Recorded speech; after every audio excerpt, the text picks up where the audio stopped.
Salve,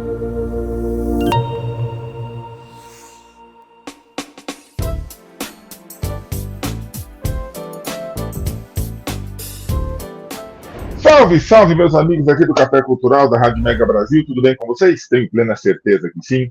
Mais uma vez abrindo câmeras e microfones para a gente bater um papo sobre cultura, bater um papo sobre arte, bater um papo sobre coisas que nos fazem pensar, ser pessoas melhores, internas nas relações, e é muito legal estar aqui com vocês todos os dias. Tem programa Café Cultural agora todos os dias, tem ao vivo, tem para quem não conseguiu ao vivo, o povo da Mega Brasil faz reprises, então a gente está aqui com vocês todos os dias batendo um papo de cultura, e isso é muito gostoso. Hoje mais um novo amigo. Felipe, muito obrigado pela tua disponibilidade, muito obrigado pela simpatia, por estar aqui conosco. Vamos bater um papo, conhecer você e conhecer tua obra. Então, para de enrolar, Sérgio, e vamos lá. Eu quero saber quem é Felipe Benício por Felipe Benício. Bom dia, Sérgio. Obrigado pelo convite aí. Bom dia a todo mundo que estiver ouvindo a gente aí. Eu sou jornalista, né? Sou formado em jornalismo. Coleguinha. E tenho uma pós-graduação em comunicação empresarial pela ESPM do Rio. Mais colega ainda, só que a minha é por aqui, por São Paulo. E comecei minha carreira no extinto jornal Última Hora, né? Trabalhei na Rádio Manchete, trabalhei depois por uma década, mais ou menos, na extinta também Bloco Editores, e depois migrei para a comunicação empresarial. Tá? Do ponto de vista pessoal, aí, sou casado, tenho um filho de 8 anos, moro aqui na Tijuca, no Rio de Janeiro. E ele vai ser jornalista também? Eu espero que não. Muito. Eu espero que ele seja para mim, sinceramente. Mudou muito, a nossa profissão mudou muito, né, Felipe? Eu acho que é difícil encontrar repórter hoje. Infelizmente, a base do jornalismo, para mim, sempre foi... Desculpa, gente, vamos falar um pouquinho de jornalismo aqui. A gente está numa rádio, a Mega Brasil é uma rádio de comunicação. A gente tem uns programinha meio à parte, como o Café Cultural, mas é uma rádio de comunicações, então a gente tem liberdade para falar de comunicações. Para mim, Felipe, a base do jornalismo é a reportagem. O repórter é o grande protagonista do jornalismo. Eu acho que os redatores são fundamentais, os apresentadores, os âncoras, produtores, tudo, mas a reportagem é a alma do jornalismo. E com o enxugamento das redações, aí, as dificuldades financeiras dos veículos, né?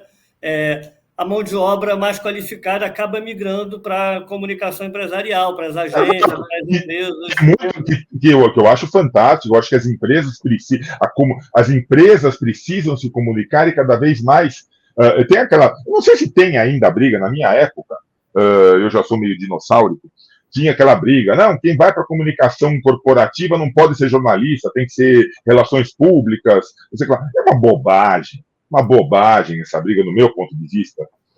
Eu acho o seguinte: quanto melhor as empresas se comunicarem, mais fácil é para o jornalismo comunicar o que acontece no mundo. Então, mas para mim essa briga nunca teve uma razão de ser, era mais briguinha de ego do que qualquer outra coisa. Mas vamos nessa. Agora, Felipe, como que o jornalista, que o comunicador Felipe Benício partiu para a literatura?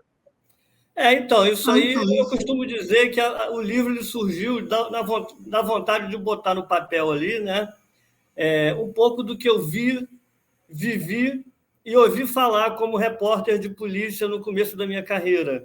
Legal. Né? Então, ali tem alguns casos, algumas situações pelas quais eu realmente passei, outras que eu ouvi falar. Aí eu acabei romanceando um pouco essas histórias aí e deu no livro. Inicialmente ele era um blog, eu tinha um domínio na internet e eu publicava em capítulos ali. Né? Durante alguns anos, era uma coisa publicada muito de forma irregular. Tá. E eu acabei tomando a decisão de extinguir o blog e publicar o livro, né?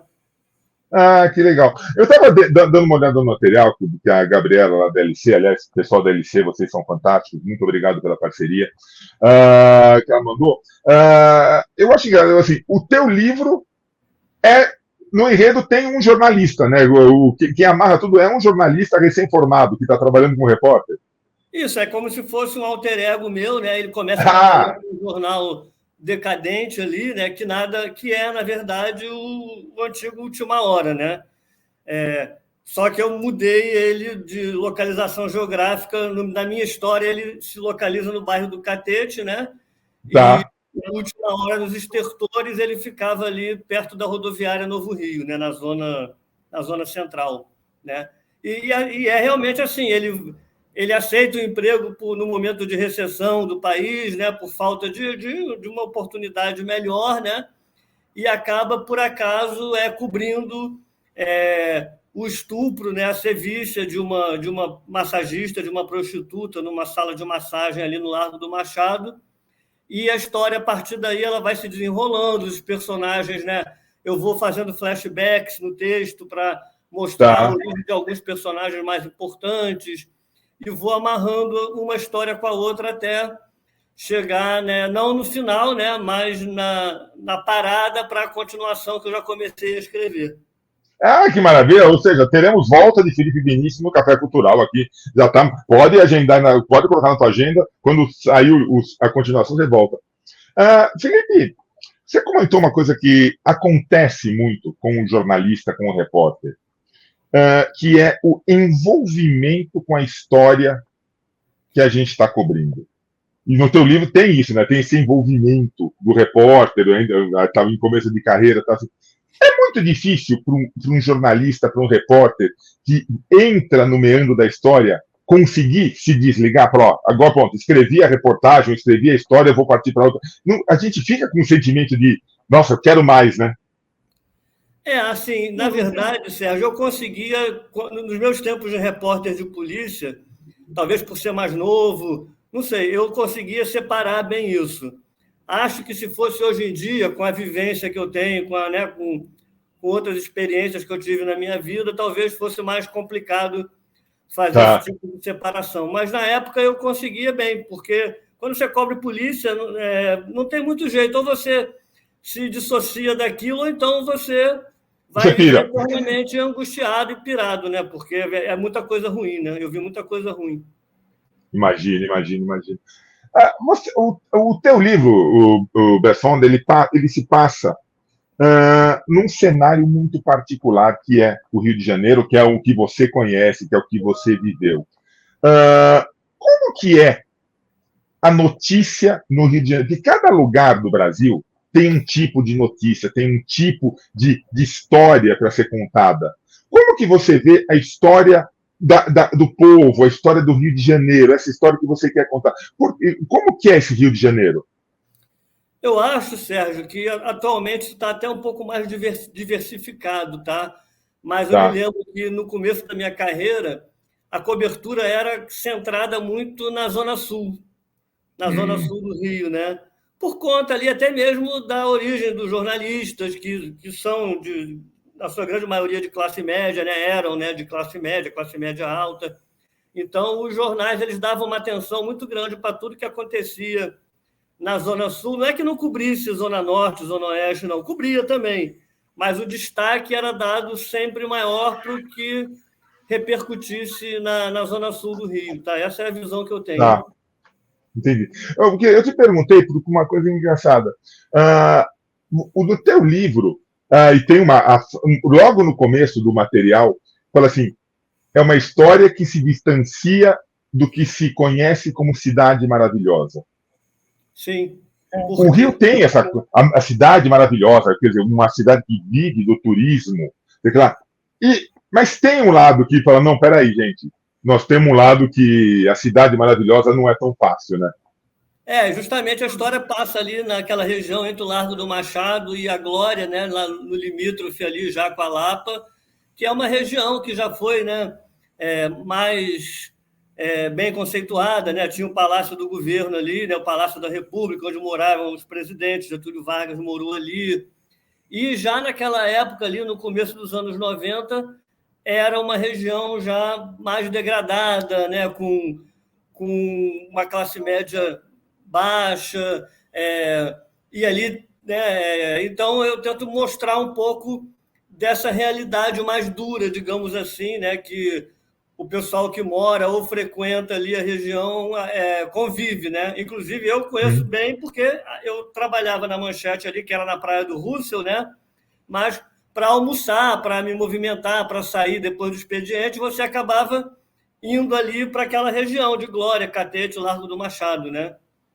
Então, você tem ali muito camelô na Rua do Catete, você tem os prédios ali, né? Muito prédio com quarto e sala, com kitnet, cabeça de porco, né? Então, é todo esse panorama que eu tento trazer um pouco para o livro ali. Entendo.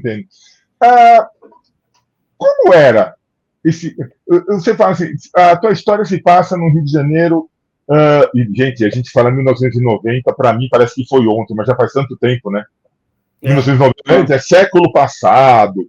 Assim, como que era trabalhar no Rio de Janeiro nessa época?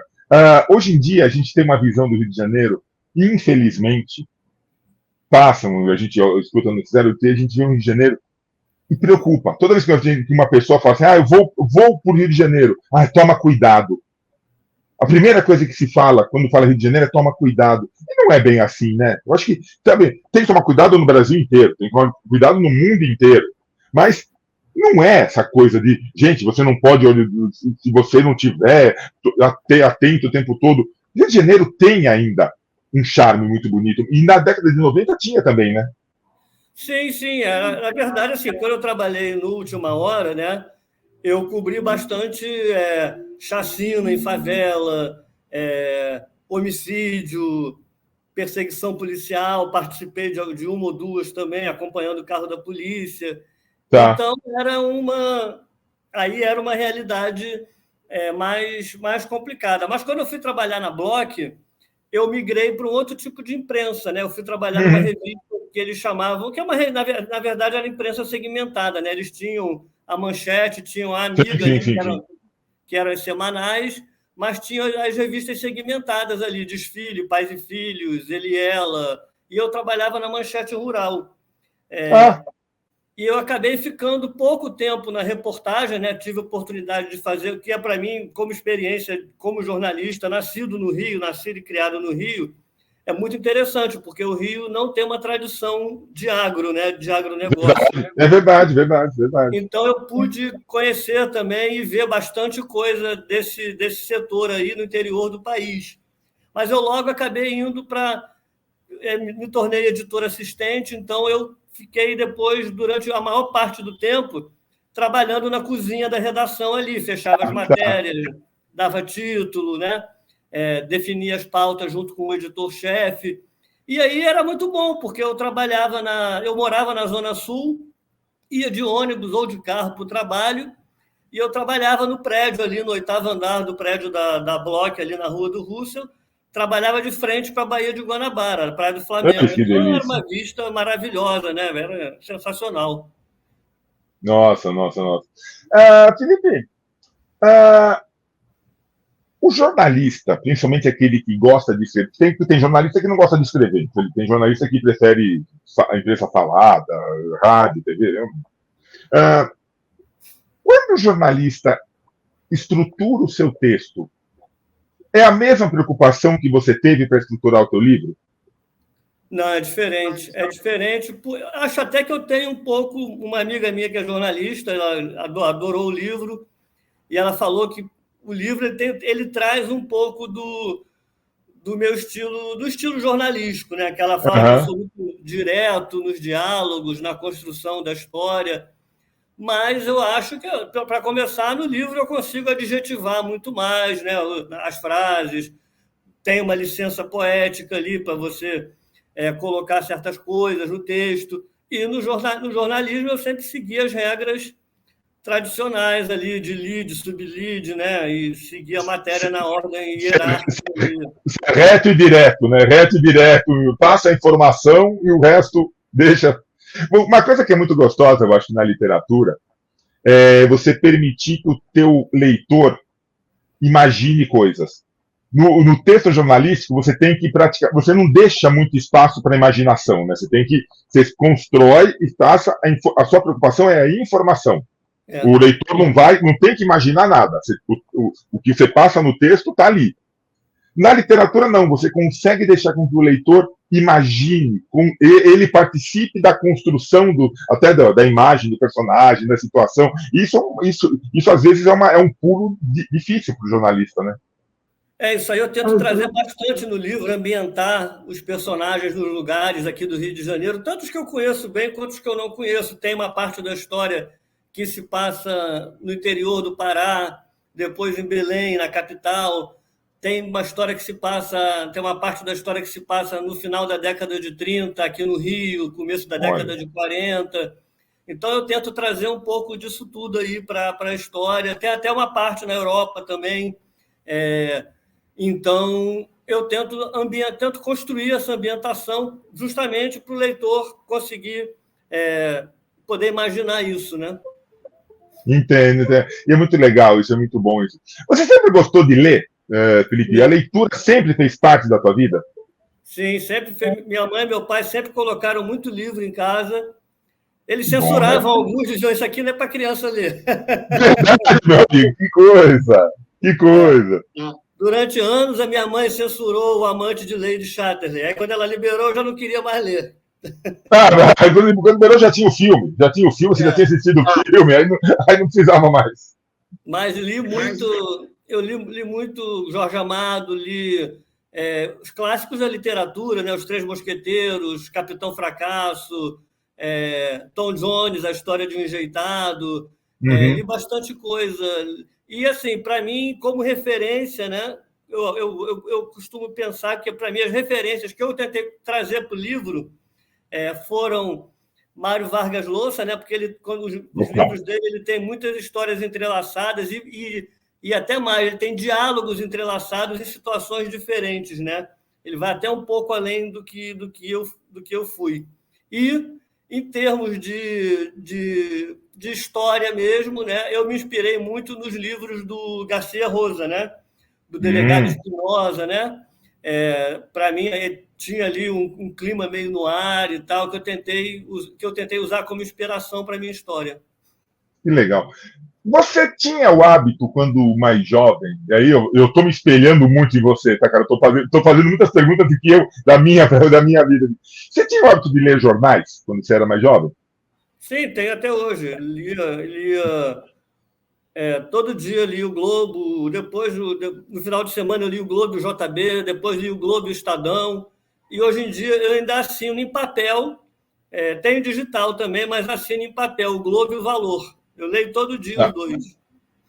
Como é que a gente faz para passar isso para os jovens? Você tem um filho de 8 anos, como você comentou. 8 anos está jovem ainda para ficar lendo o jornal, talvez. Mas como é que a gente consegue hoje em dia, Felipe, mostrar para os jovens a importância de pegar um livro? Tem um livro digital, tem um livro EAD, e é um mercado, está aqui, ninguém é contra o livro EAD o livro digital, perdão. Ninguém é contra o livro digital, ninguém é contra a internet, por favor. Mas como é que a gente convence o jovem a pegar um livro? E como é que a gente convence um jovem a pegar um jornal? Pois é, eu acho que isso está muito complicado hoje em dia, né? As pessoas não leem mais. No trabalho até brincam comigo, falam que eu sou a última pessoa do mundo que lê jornal em papel, que às vezes eu levo para o trabalho para dar uma olhada lá quando eu tenho tempo. O porteiro do prédio não sabe nem o que fazer. Chega um jornal, um só que chega, é só para o seu Felipe, não tem outro. Não, aqui no prédio ainda tem mais um apartamento que assina, mas somos só esses dois. Mas eu acho que é tentando desde cedo, que é o que eu e minha esposa a gente tenta fazer com o nosso filho, né, de 8 anos. Desde que ele era menor, com uns 4, 5 anos, a gente sempre compra livro infantil para ele. Eu mostro o jornal para ele, faço ele dar uma lida nas manchetes, quando a manchete é adequada para isso. Mas acho que é criar o hábito, né, de conviver com o papel. Né? Eu acho que isso é uma coisa que você tem que criar o hábito na criança, senão realmente não vai, porque hoje em dia é tudo no digital, né? Eu lembro muito, Felipe, do meu avô. Meu avô faleceu com 93 anos e ele lia todos os dias Aqui em São Paulo, obviamente, o Estadão e a Folha. Todos os dias. E eu lembro que um dia eu falei, eu comentei com ele, falei, mas não é a mesma coisa? Ele falou, claro que não. Claro que não. Um jornal tem uma abordagem, outro jornal tem a outra abordagem. E daí ele começou a me mostrar justamente isso. Como que a mesma notícia podia ser contada com abordagens diferentes. E, olha, eu acho que muito do fato de eu ter feito jornalismo se deve a isso. De imaginar que o fato está ali, mas o como você conta, o como você descreve o fato, tem abordagens diferentes, conforme linhas. Depois a gente aprende que é uma linha editorial do jornal, né? E tem a história. Então, quer dizer, tem o jornalismo, tem a reportagem, tem a informação, tem a história a ser contada. E eu acho que isso, a família tem a participação. Se você deixar o jovem só na internet, se você deixar ele, olha, pega resumo de livros, não vai formar essa consciência crítica, né? Não, não vai, não vai. E assim, eu acho que os jornais de papel eles vão migrar cada vez mais para uma abordagem menos factual e mais analítica, né? Acho que o Valor é um que já trabalha muito nessa linha ali, né? Então, agora, você quer ler uma reportagem mais aprofundada, um texto mais burilado ali, você tem que partir para uma Piauí, né? Para uma revista mais mensal, com uma periodicidade diferente, onde ali você tem realmente grandes reportagens que foram trabalhadas. Agora, isso não exclui que você consiga fazer isso num veículo nativo digital, né? Por exemplo, a agência pública ela faz isso muito bem, né? Ela tem reportagens extensas ali, que tem um trabalho investigativo, né? E isso não são coisas excludentes, né? Mas eu acho que a tendência é o veículo impresso migrar mais para essa coisa analítica, né? Eu concordo contigo. Eu acho que se a gente pode falar de um segmento que perdeu muito e que está complicado, acho que são as revistas semanais. As revistas mensais, eu acho que ainda tem, aquele que você falou, dá para aprofundar o texto, dá para ir atrás da história. Agora, revista semanal perdeu muito, né? Revista semanal tá difícil para ela conseguir achar o seu papel nesse meio do mundo. Antigamente elas até pautavam os jornais, né, na época do impeachment do Collor, e hoje em dia não tem mais essa importância toda, né? Não tem como, não tem como. Felipe, com um celular na mão, e eu já escutei isso, infelizmente, várias vezes de várias pessoas, com um celular na mão, todo mundo virou repórter. Com um blog, todo mundo virou escritor. Eu acho o seguinte, não é por aí, né? Não é ser repórter, não é simplesmente ter um celular na mão, tem um olhar. Tem que ter o olhar, tem que ter a criticidade, tem que respeitar o fato que está acontecendo. Não basta ter o celular, né? Não, acho que com o celular na mão todo mundo pode até virar um produtor de conteúdo, mas eu acho que nada substitui o olhar profissional, o olhar treinado do jornalista, as técnicas de reportagem, as técnicas de texto, né? Acho que a sociedade ela não pode prescindir do jornalismo profissional. Não, verdade, não tem como, não tem como. E povo, se vocês acham que a gente não está falando de cultura, estamos falando de cultura sim. Porque um povo sem informação não é a cultura traz informação. A cultura informa, sabe? E aí precisa ter a divulgação da cultura. Eu acho que quando você escreve um livro, que nem um livro do Felipe, que tem um livro que conta uma história da profissão do jornalismo, que mostra ali romanceado, ficção, mas que mostra a dificuldade de um jornalista, eu acho que isso forma pessoas. Isso mostra para as pessoas que o jornalista é, na verdade, um grande artista, né? O grande artista da informação é o jornalista. Sim, acho que a sociedade não pode prescindir, não. E acho muito importante que esteja começando a ser regulamentado ali a atuação das plataformas digitais aí, Google, Facebook, né, e outras aí, porque acabaram gerando muita desinformação, né, inclusive influenciando em resultados de eleição, né? Acho que isso é uma questão muito séria aí que tem que ser olhada com tem que ter um olhar bem atento sobre isso, a sociedade, o Sem governo, dúvida. todos nós, né? Porque, na verdade, assim, eu sempre falo assim, o pessoal me pergunta assim, para você o mal... nós já começamos o século com o mal do século, que foi a Covid. Eu falei, não, senhor. Covid não é... O mal do século, para mim, se chama fake news. Com certeza, sem dúvida nenhuma. A fake news não é só levar uma informação inverídica para a sociedade. É fazer com que a sociedade acredite nessa informação. E assim, tá muito fácil, né? As pessoas acham que pela falta do jornal impresso, pela falta da proximidade com o jornalismo, a fake news, qualquer coisa que você joga no WhatsApp hoje virou verdade. Sim, é verdade. E aí complica, né? Como é que você vai falar para o teu filho de 8 anos que uma coisa que ele recebeu por 1, 2, 3, 4, 5, 10 fontes diferentes não é mais verdade? Tem que ter jornalista. É imprescindível, na minha opinião, tem que ter, sim. E combater fake news é complicado, hein, Felipe? É bastante. Nossa, eu vejo o trabalho do G1, por exemplo, em fazer aquela coisa, é fake ou fato, e é trabalho. Tem aquele ditado que diz que não há fatos, só versões, né? E a fake news agrava isso, porque ela difunde versões completamente fora da realidade, falsas, né? Então, ela agrava o problema as pessoas acreditam, né? Por conta da difusão, como você falou, recebe de 2, 3, 4 fontes diferentes. Então, é uma situação bem complicada. E aí, volta a sua frase.